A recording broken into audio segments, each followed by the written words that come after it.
Let's face it, you're going to have to coach to be a true leader. You're going to have to check in with someone to see what they want, or lead change to follow a new procedure, or even check in with a team member to talk about progress, or perhaps lack thereof. In this video, we're going to give you some great reminders on how to have those conversations. So let's get started.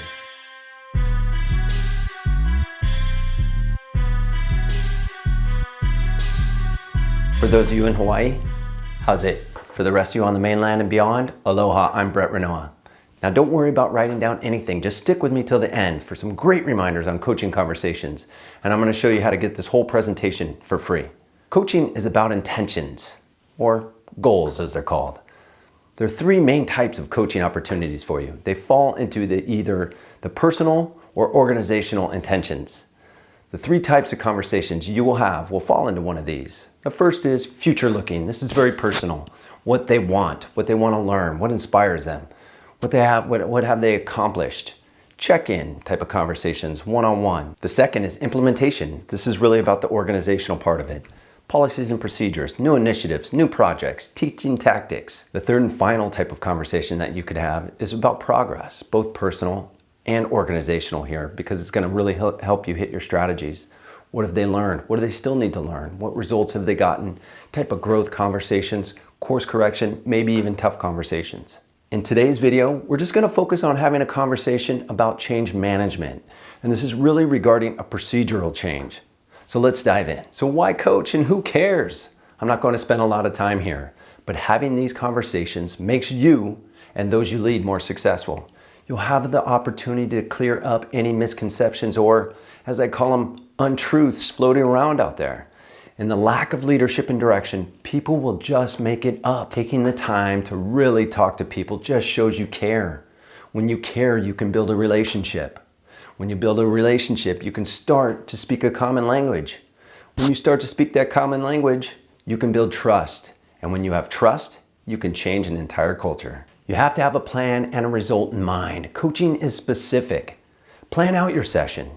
You don't have to be a robot. But if you plan, they're going to feel it. They're going to feel that you are prepared, and it will reduce your stress of having a change management conversation where you know there's going to be initial resistance. You're creating the coaching moment. You are creating the opportunity for a team member to be successful. Take the time to think about it. In this step, you're going to think about what's in it for them. But also, what are the consequences of not adapting to the change, maybe to the organization? Team members have to have some kind of options. They do not want to feel like something's being forced down their neck. Think of the benefits here. Write them down. Know them. If you don't know them, go get them. Benefits are always given in some kind of presentation to the execs, so at least start from there. Research the what. What is the change that will be implemented? What is going to change in the team members' lives? Remember, people only want change when they are ready. When thinking of their why, it's important to try and answer a conversation they're already having in their own head. Try and think about the value to them. Remember, people buy what they want, not what they need. So they may need to be more efficient. And this change will help the organization accomplish that. But they may want to do a task in less steps. Make the bridge, show them, explain to them, demonstrate if you can. It's your job now to help them realize what is going to change, why it's important, and how we're going to do it. Why are you there? What exactly are you there to coach? What is the result you want from the conversation? You want them to adapt the change, right? So think about how you can help them do that. What is being done well and what needs improvement? Stay focused, because complexity kills execution here. More than one big topic at a time and you're going to lose your audience. Do you believe? I'm not talking about being a corporate tool here. I'm talking about really understanding why the organization must implement this change, believing it, know the material, research the procedures here around the material. Next, you need to think about the how the change is going to occur. Is there a new policy coming out? Is there training? Will you have big meetings to present the information? Will you do it organically in small groups or maybe one-on-ones? Think about how their world is going to change. How will they do their tasks tomorrow? How will they be successful? Finally, why? Think about what's in it for them here. Why is the change important to them? What will it do for them? Hack note, when you speak to team members, many times a corporate goal or things like efficiency, cost savings, these phrases, they get lost on folks. It doesn't really bridge into their lives. So try and stay away from things like KPIs, dollars, bonuses. Stick with why it's important to them. Do your mental checklist. A coaching opportunity can be as quick as 2 minutes. 2-minute conversation, 2 minutes to change someone's mindset from disengaged, pushing back, negatively vocal, to understanding, knowing the roadmap, and knowing why it's important to them. But you have to be ready. You have to know where you are coming from. If you aren't time blocking these conversations, you're not really prepared, meaning it has to be in your calendar. What's your special delivery skills? How can you be most authentic? You have the amazing opportunity to lead here. You have the conch. You are scheduling it. You created the agenda, so now you lead it. Don't shame or use a stick. We both know people just shut down. Be a coach, be a mentor, be a leader. You are slowly taking all the guesswork out of the process here. Why does that matter for you? You'll be prepared and you can have a true conversation with someone. So get in the right mindset right now. Get pumped, challenge yourself, know your FUD, your fear, uncertainty, and doubt, and start to overcome it. You are making you just better. Coach the whole person. These are human conversations. Be human. Give them the time and respect that you would want to be given by your leadership. This is personal. Your team members have very real and different reasons why they will or will not adopt to the change. Let them express that. People want to be heard. People want a voice.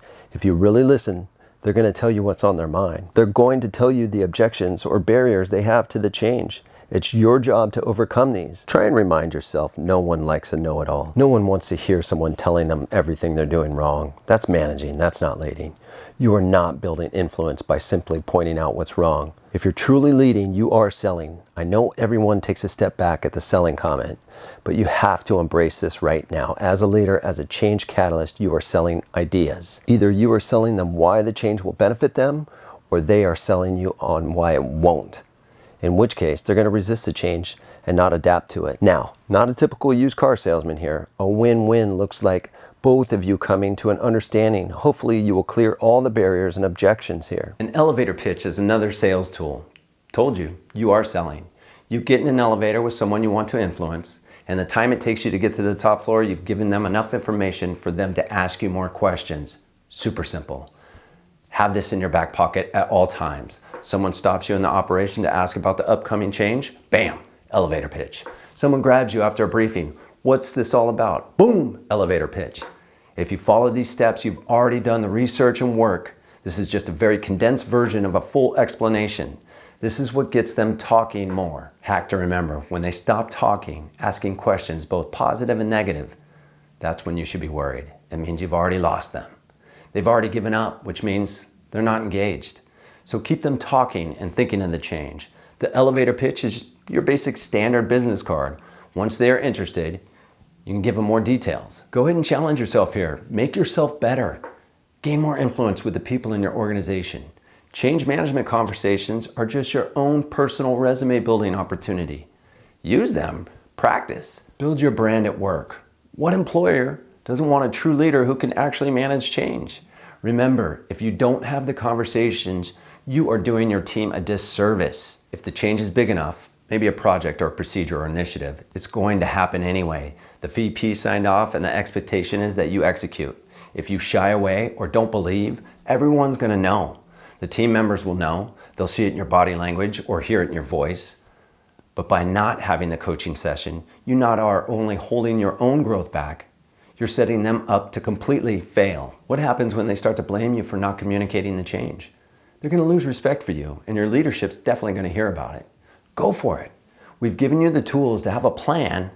Now just go execute. Challenge yourself, get rid of that FUD, and have a little bit of fun. Just your intro. Make it yours. Tell them exactly why you're there. Example, hey, I'm out here talking to our team about the importance of XXX. Or maybe, hey there, just wanted to check in and see how the XXX procedure is going. Nice and easy. Just tell them exactly why you're there. Try not to use yes/no questions. Hey, is the new safety procedure going good? They'll give you yeah. That's kind of the end of the story. Use open-ended questions like, so what's been the most helpful about the new safety techniques? Your objective here is to get them talking. The yes/no kind of gives them an end or an out to the question. Have a conversation, not a soapbox speech. You're building influence with a real person here. In Hawaii, we call it talking story. Try not to overcomplicate or make the conversation so businesslike. Just be you, be relatable and likable. If you're listening and they're communicating, you're gonna have to follow up with them. You cannot know every situation and every question, and that's totally okay. It's okay to say, let me get you that answer. I don't want to make something up right now. However, you have to follow up with them so they know you took action. This also builds trust and influence with your team. Finally, stay consistent, lead by example, follow the change you're bringing awareness to. Never break the procedures, ever. They're watching at all times. Now all you have to do is go do it. Practice. Practice your elevator pitch with a loved one, a dog, a coworker. Practice overcoming some of the known barriers and objections you know you're going to get. The first time won't be perfect. Second time, maybe not. Leading like this helps you build trust, engagement, your personal brand at work, and your overall value. Ultimately, having these conversations just makes you better for whatever your intentions are. See, that was quick and easy. You just have to do me a little favor. Just karate chop that subscribe and like button and share it with someone that is leading or want to lead. Mahalo, and have a great day.